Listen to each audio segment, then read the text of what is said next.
नाज़रीन, एक बादशाह था जिसकी 7 बेटियां थी।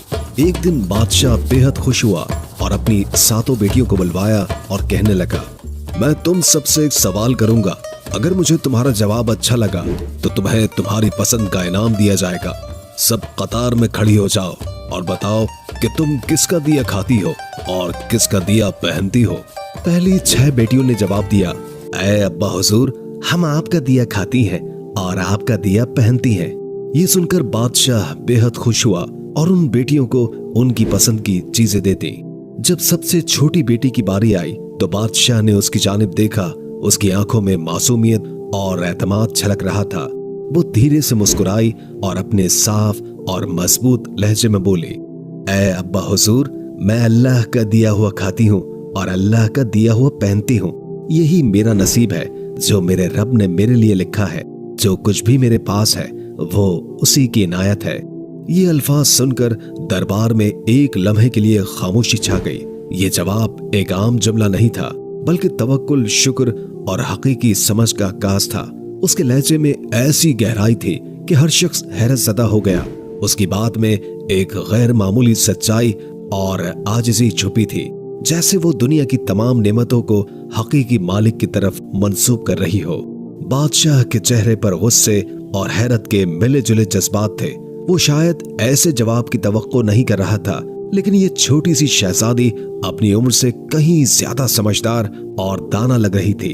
उसकी बात में एक खामोश पैगाम ये भी था कि हकीकी शुक्रगुजारी इंसान को जमीन से उठाकर आसमान की बुलंदियों तक पहुंचा सकती है, बशर्ते कि वो दिल से अल्लाह पर यकीन रखे।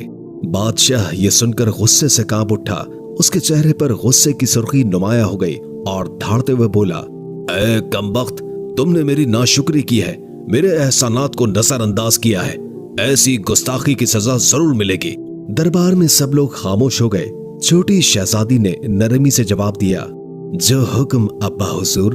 उसके लहजे में न ही कोई खौफ था न बगावत, बल्कि सिर्फ आजिज़ी और अल्लाह पर यकीन की झलक थी। बादशाह गुस्से में आकर बोला, इस गुस्ताख को मौत की सजा दी जाए। सिपाहियों, इसे फौरन फांसी के लिए तैयार करो। ये सुनकर दरबार में हलचल सी मच गई। बादशाह की छोटी बेटी पर मौत की सजा सुनाना एक गैर मामूली बात थी। सबकी नजरें शहजादी पर थी, जो उस वक्त पुरसुकून खड़ी थी। उसके चेहरे पर खौफ का कोई निशान नहीं था, बल्कि एक अजीब सा इत्मीनान था, जैसे वो जानती हो कि उसका रब उसके साथ है। इसी दौरान बादशाह का वजीर आगे बढ़ा। वो बादशाह के करीब आकर बोला, ऐ आलिजा, अगर इजाजत हो तो कुछ अर्ज करूं? बादशाह ने गुस्से से उसकी तरफ देखा और कहा, बोलो, लेकिन जल्दी करो। वजीर ने नरमी से कहा, बादशाह सलामत, ये आपकी अपनी बेटी है। अगरचे इसके अल्फाज आपको नागवार गुजरे हैं, लेकिन ये इसकी समझ और अकीदे का इजहार है। क्या ये बेहतर ना होगा कि आप इसे जंगल में छोड़ दें? वहां ये अपनी बात को सच साबित करने की कोशिश करेगी और हमें ये भी मालूम हो जाएगा कि आया ये वाकई अपने रब पर इतना तवक्कुल रखती है। बादशाह ने वजीर की बात सुनकर गहरी सांस ली और लम्हे भर के लिए सोचा। फिर वो सिपाहियों की तरफ मुड़कर बोला, ठीक है, इसे फांसी के बजाय जंगल में छोड़ाओ। मैं देखना चाहता हूँ कि ये मेरे बगैर कैसे अल्लाह का दिया खाती है और अपने नसीब का पहनती है। सिपाही आगे बढ़े और शहजादी को ले जाने लगे, लेकिन शहजादी के चेहरे पर अब भी सुकून था, जैसे वो जानती हो कि ये आजमाइश भी उसके लिए अल्लाह की रहमत का दरवाजा खोलेगी। दरबार में मौजूद सभी लोग हैरान थे कि ये लड़की किस कदर मजबूत ईमान और हौसले की मालिक है। शहजादी से तमाम जेवरात और कपड़े ले लिए गए और उसे तन्हा जंगल में छोड़ दिया गया, लेकिन शहजादी मुतमईन रही। उसका तवक्कुल अल्लाह पर था। वो जानती थी कि जो रिस्क अल्लाह ने उसके नसीब में लिखा है वो उसे जरूर मिलेगा। रात के करीब शहजादी ने जंगल में लकड़ियां इकट्ठी की ताकि आग जलाई जा सके। लकड़ियां तलाश करते करते उसने एक झोपड़ी देखी, जिसके बाहर एक बकरी बंधी हुई थी और अंदर से किसी के खांसने की आवाज आ रही थी।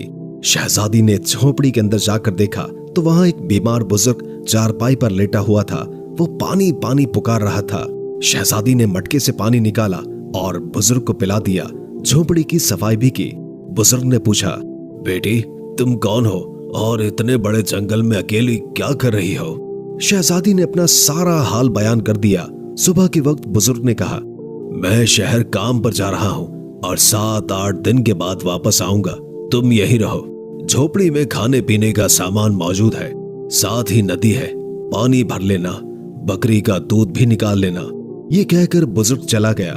जब रात होती तो शहजादी बकरी का दूध निकालकर आधा अपने लिए रख लेती है और आधा दूध एक बर्तन में डालकर झोपड़ी के बाहर रख देती है। उसका ख्याल होता है कि अगर कोई जानवर या परिंदा भूखा प्यासा होगा तो वो दूध पी लेगा, फिर वो इत्मीनान के साथ सो जाती है। सुबह सवेरे जब शहजादी की आंखें खुलती है तो परिंदों की चहचहाट और ठंडी हवा के झोंके उसे जगा देते हैं।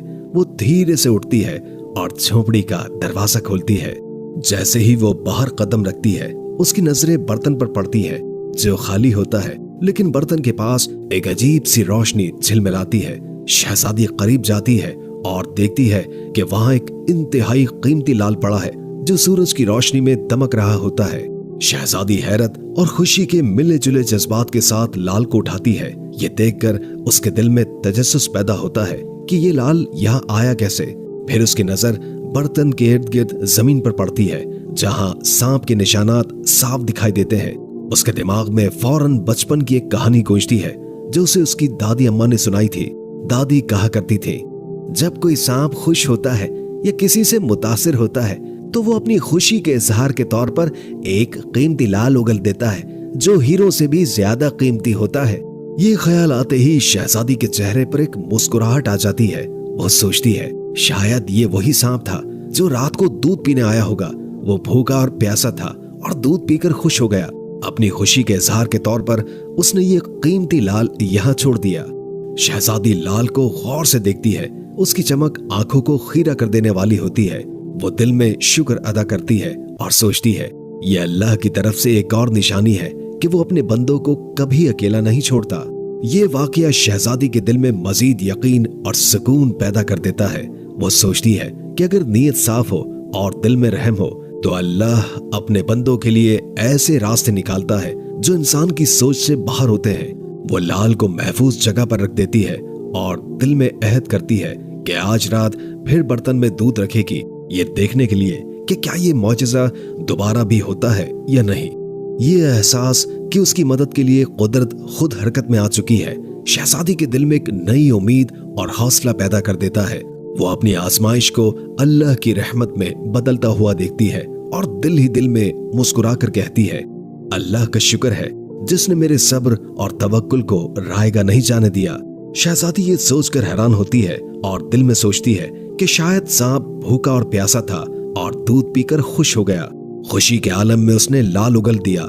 शाम होते ही शहजादी दोबारा दूध बर्तन में डालकर झोपड़ी के बाहर रख देती है और खुद सो जाती है।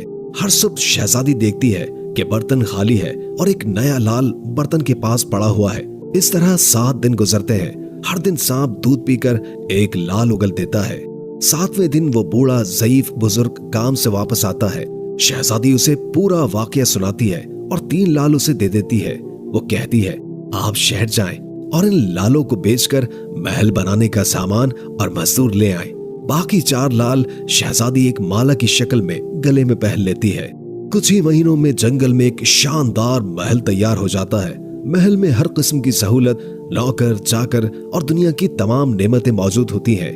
शहजादी एक लकड़ी की फैक्ट्री भी बनाती है जहां गरीब मजदूर काम करके अपनी रोजी रोटी कमाते हैं। जंगल का यह इलाका आहिस्ता आहिस्ता एक शहर की शक्ल इख्तियार कर लेता है और दूर दूर तक उसकी शोहरत फैल जाती है। शहजादी के वालिद बादशाह तक भी ये बात पहुंच जाती है। बादशाह ये सोचता है कि देखो तो सही, ये कौन सी शहजादी है जिसने इतने कम वक्त में ये सब कुछ कर लिया।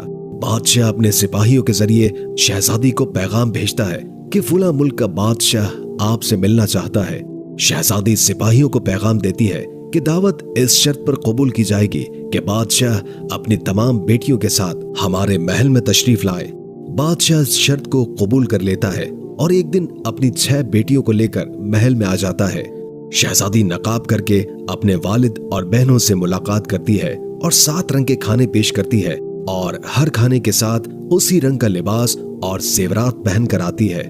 महल की शान और शौकत और शहजादी के अंदाज को देखकर बादशाह बेहद मुतासिर होता है और आखिरकार ये कहने पर मजबूर हो जाता है, तुम मेरी बेटियों की जगह पर हो और मैं तुम्हारे इसरार पर अपनी तमाम बेटियों को लेकर आया हूँ। फिर हमसे ये पर्दा किस बात का? शहजादी कहती है, ठीक है, मैं तैयार होकर आती हूँ। इस पर उसकी दूसरी बहनें आपस में बात करने लगती हैं कि इतने महंगे कपड़े पहने हुए हैं, इतने जेवरात पहने हुए हैं और कितना तैयार होकर आएगी। इतने में बादशाह देखता है कि एक सादा कपड़ों में एक लड़की आ रही है। बादशाह गौर करते हैं तो उन्हें पता चलता है कि ये तो उनकी अपनी ही बेटी है। वो हैरान होकर सोचते हैं, मैं तो समझ रहा था कि जंगल के जानवर इसे खा गए होंगे। जब मुझे इसकी फिक्र हुई थी तो मैंने सिपाहियों को जंगल में भेजा था, लेकिन उन्होंने कहा था कि वहां शहजादी का कोई अता पता नहीं है। फिर ये यहाँ कैसे? बादशाह अपनी बेटी से मिलकर बेहद खुश होते हैं। वो हैरत और मसरत के आलम में कहते हैं, बेटी, तुम कितनी खुशकिस्मत हो कि तुम्हें इतनी अजीम शहजादी के साथ रहने का मौका मिला। जाओ, उसे बुला कर लाओ, मैं तुम्हें उससे आजाद करवा दूंगा। अगर तुम्हारी आजादी के बदले वो मुझसे मेरी सल्तनत भी मांगे तो मैं उसे देने के लिए तैयार हूँ। ये सुनकर शहजादी ने एक लम्हे के लिए अपनी आंखें झुका ली। उसके चेहरे पर एक अजीब सी मुस्कुराहट फैल गई, गोया कोई छुपी हुई हकीकत सामने आने वाली हो। बादशाह और दीगर बहनें हैरानी से उसकी तरफ देखने लगी। शहजादी ने सर उठाया और नरमी से कहा, अब्बा हुजूर, वो शहजादी कहीं दूर से नहीं बुलानी पड़ेगी। बादशाह ने उलझन से पूछा, क्यों, क्या वो करीब ही है? शहजादी ने मुस्कुराते हुए नकाब हटाया और कहा, क्योंकि वो शहजादी मैं खुद हूँ। ये सुनकर बादशाह की आंखें हैरत से फैल गई और दरबार में एक सनसनी सी दौड़ गई। हर कोई सख्ते में आ गया। बादशाह ने कदम बढ़ाए और हैरत के साथ बोले, ये कैसे मुमकिन है? तुम तो जंगल में अकेली थी। ये महल, ये शान और शौकत, ये सब कुछ तुमने कैसे हासिल कर लिया? शहजादी ने पूरा एतमाद लहजे में कहा, याद है अब्बा हुजूर, मैंने कहा था कि मैं अल्लाह का दिया हुआ खाती हूँ और अपनी किस्मत का पहनती हूँ। ये सब अल्लाह की इनायत है। आपने मुझे आजमाइश में डाला, लेकिन मेरे रब ने मुझे कामयाबी से नवाजा। ये महल, ये दौलत, ये सब मेरे रब का इनाम है। बादशाह ने गहरी सांस ली। उसकी आंखों में शर्मिंदगी और फख्र के मिले जुले जज्बात थे। वो बोले, बेटी, तुमने आज मुझे एक सबक सिखाया है जो मैं कभी नहीं भूलूंगा। शहजादी ने मुस्कुराते हुए कहा, आजमाइश हमें तोड़ने नहीं बल्कि मजबूत करने आती है अब्बा जान, और जब तवक्कुल अल्लाह पर हो तो दुनिया की कोई ताकत हमें शिकस्त नहीं दे सकती।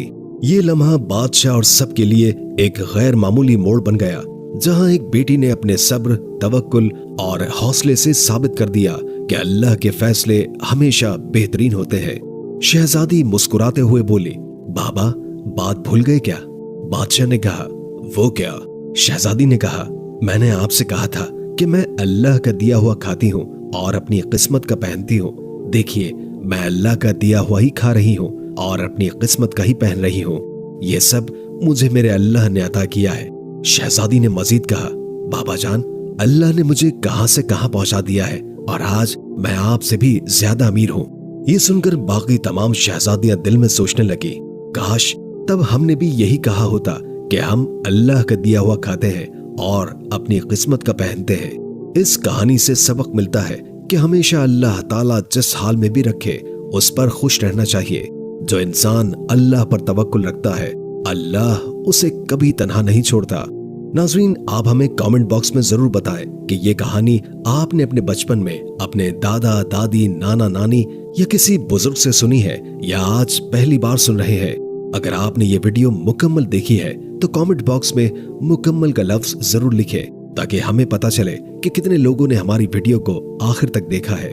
दोस्तों, शहजादी के लिए एक लाइक तो बनता है। इस वीडियो को लाइक जरूर कीजिए और अगर आपको ये वीडियो पसंद आई हो तो इसे दूसरों के साथ शेयर करें और मजीद दिलचस्प वीडियो देखने के लिए हमारे चैनल को सब्सक्राइब करें।